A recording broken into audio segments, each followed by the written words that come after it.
Bismillahirrahmanirrahim. Saudara-saudara dan hadirin yang berbahagia, Assalamualaikum warahmatullahi wabarakatuh.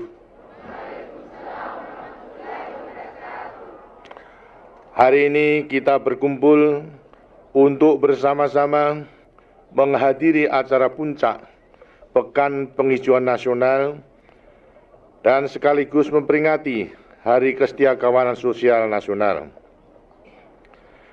Dari tempat ini, saya juga akan meresmikan Taman Nasional Nani Wartabune, Taman Nasional Bunaken, dan Taman Hutan Raya Raden Suryo. Pagi tadi di Manado, saya telah meresmikan Monumen Trikora Mandala Sakti dan berbagai proyek yang telah selesai dibangun. Semuanya itu penting bagi kelanjutan perjuangan pembangunan bangsa kita. Kita membangun Monumen Trikora Mandala Sakti untuk mengabadikan makna yang dikandung sejarah perjuangan bangsa, ialah agar kita memupuk terus tradisi sebagai bangsa pejuang. Dengan demikian kita tidak akan sampai kehilangan semangat dalam perjuangan pembangunan yang panjang dan penuh rintangan. Dalam pada itu, proyek-proyek pembangunan yang telah selesai dibangun jelas penting artinya bagi kemajuan dan kemakmuran daerah ini, seperti adanya pabrik-pabrik baru, perbaikan dan perluasan jaringan jalan raya, serta pembangunan pelabuhan. Demikianlah pembangunan kita memang terus bergerak dan bertambah luas di mana-mana. Semua yang kita bangun, kita arahkan untuk satu tujuan akhir, ialah meningkatkan kemajuan, kesejahteraan, dan taraf hidup bangsa kita. Itulah sebabnya semua kegiatan pembangunan kita harus dapat mewujudkan keadilan sosial. Arah pembangunan menuju keadilan sosial ini harus kita pegang teguh. Untuk itu kita harus memelihara kesetiakawanan sosial. Bangsa kita mempunyai kesetiakawanan sosial yang kuat.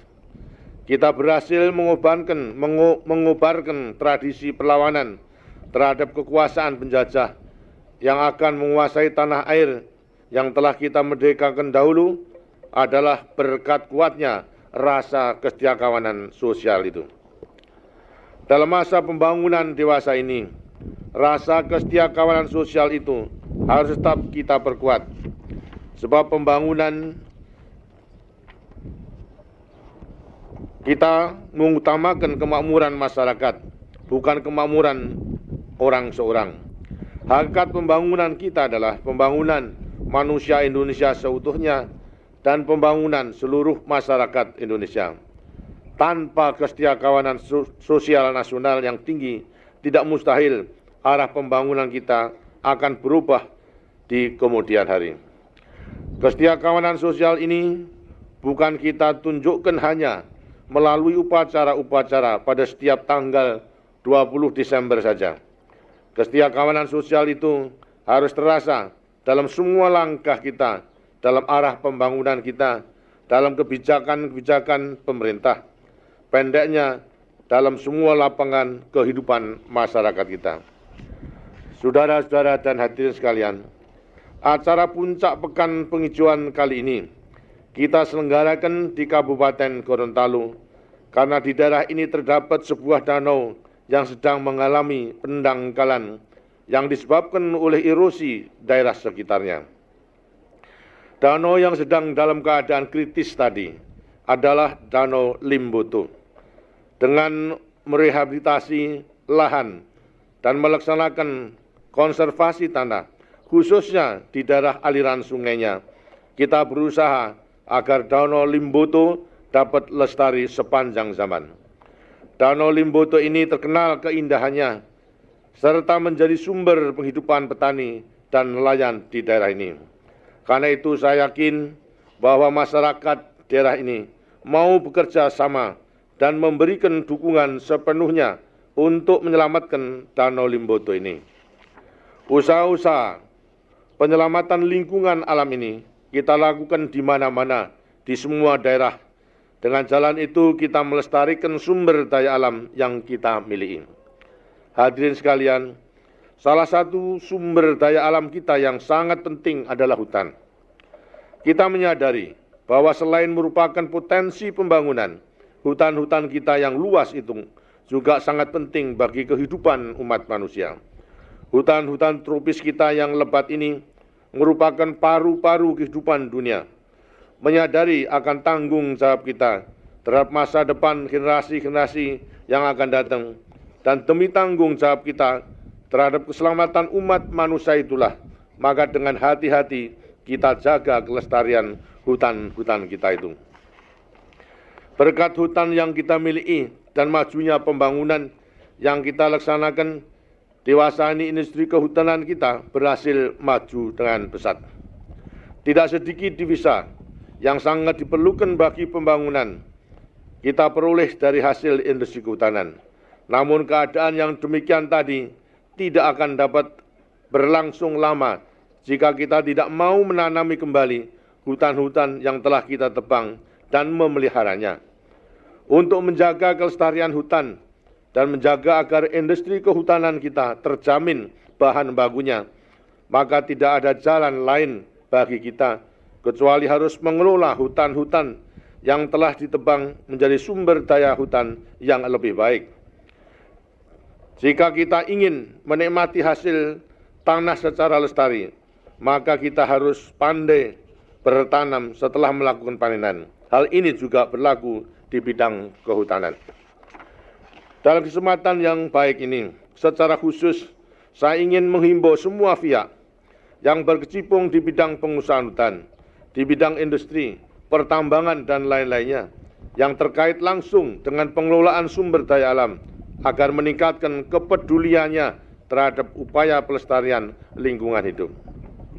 Sementara itu, dalam rangka menyongsong pembangunan jangka panjang tahap kedua, kita perlu meningkatkan pembangunan di segala bidang, khususnya kegiatan kepariwisataan yang dapat menghasilkan devisa dalam jumlah yang tidak kecil. Kita perlu terus mengembangkan wilayah kita yang berpotensi menjadi daerah tujuan wisata yang menarik. Untuk itulah antara lain kita membangun Taman Nasional Bunaken dan Taman Nasional Nani Wartabune di Sulawesi Utara, serta Taman Hutan Raya Raden Suryo di Jawa Timur. Saya berharap agar taman-taman nasional ini dapat dimanfaatkan bagi kepentingan wisata alam. Saya juga merasa gembira bahwa pada saat ini para kader usaha pertanian menetap telah mampu menunjukkan dharma baktinya sebagai penyuluh swadaya dalam mengatasi masalah perladangan berpindah-pindah. Dalam kesempatan ini saya ingin menekankan lagi agar para pemegang hak pengusahaan hutan meningkatkan kepedulian serta kemampuannya dalam membantu mengatasi masalah peladangan berpindah-pindah dan meningkatkan pengembangan bina desa hutan agar kehidupan masyarakat di sekitar kawasan hutan bertambah baik. Hadirin sekalian, gerakan penghijauan perlu kita sebarluaskan semangatnya di kalangan generasi muda kita. Melalui gerakan ini sekaligus akan tertanam rasa cinta alam, rasa cinta tanah air.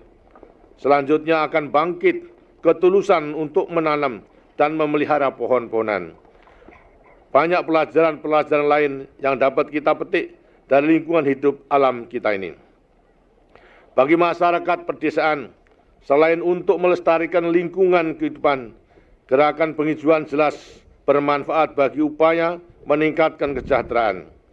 Dalam kaitan ini, saya minta kepada para pengusaha, khususnya yang bergerak di bidang perkayuan, agar mau menjadi bapak angkat bagi petani di lingkungannya dengan memberikan bantuan modal, sarana produksi, dana pengelolaan, dan sekaligus memasarkan komoditi yang dihasilkannya. Pada tahun-tahun terakhir ini, gerakan penghijauan nasional kita wujudkan dalam penanaman berbagai jenis tanaman seperti kenanga, sukun, kemiri, dan tanaman produktif lainnya yang mempunyai nilai ekonomis yang tinggi. khusus untuk masyarakat yang berada di lingkungan iklim kering seperti Gorontalo dan Limboto ini. Maka selain menanam kelapa yang telah membudaya, masih banyak jenis tanaman lain yang dapat dikembangkannya. Tanaman kapuk randu yang akan dikembangkan sebagai tanaman penghijauan misalnya sangat cocok bagi daerah ini. Kapuk randu memiliki banyak kegunaannya. Selain buah dan kayunya yang berguna, maka bunganya pun merupakan pakan lebah yang sangat baik. Karena itu, pengembangan tanaman kapuk randu ini hendaknya tidak hanya dilakukan di Jawa Tengah dan di Jawa Timur saja, tetapi juga dapat dikembangkan di daerah lain termasuk Gorontalo. Saudara-saudara sekalian, dalam perjalanan ke Provinsi Sulawesi Utara kemarin, saya memerlukan untuk datang ke Maumere, Flores, yang baru saja dilanda bencana alam. Gempa bumi yang disertai oleh gelombang yang sangat besar itu telah menimbulkan korban jiwa yang tidak sedikit dan kerusakan yang sangat besar. Keadaan di Flores sungguh memprihatinkan. Pemerintah dan masyarakat memang telah memberikan bantuan. Masyarakat internasional pun memberikan uluran tangannya. Namun masih banyak bagi bantuan yang diperlukannya. Dalam kesempatan memperingati Hari Kesetiakawanan Sosial Nasional sekarang ini, saya ingin menghimbau lagi kepada seluruh lapisan masyarakat kita agar dapat turut membantu meringankan beban penderitaan saudara-saudara kita di Flores sebagai perwujudan rasa kesetiakawanan sosial kita. Akhirnya, dengan memohon kepada Tuhan Yang Maha Esa agar selalu melimpahkan rahmat-Nya kepada kita semua, dari desa Bongo Hulawa ini saya nyatakan Pekan Penghijauan tahun 1992 dimulai. Demikian pula saya nyatakan dibukanya secara resmi Taman Nasional Bunaken, Taman Nasional Lani Wartabune, dan Taman Hutan Raya Raden Suryo di Jawa Timur. Terima kasih. Wassalamualaikum warahmatullahi wabarakatuh.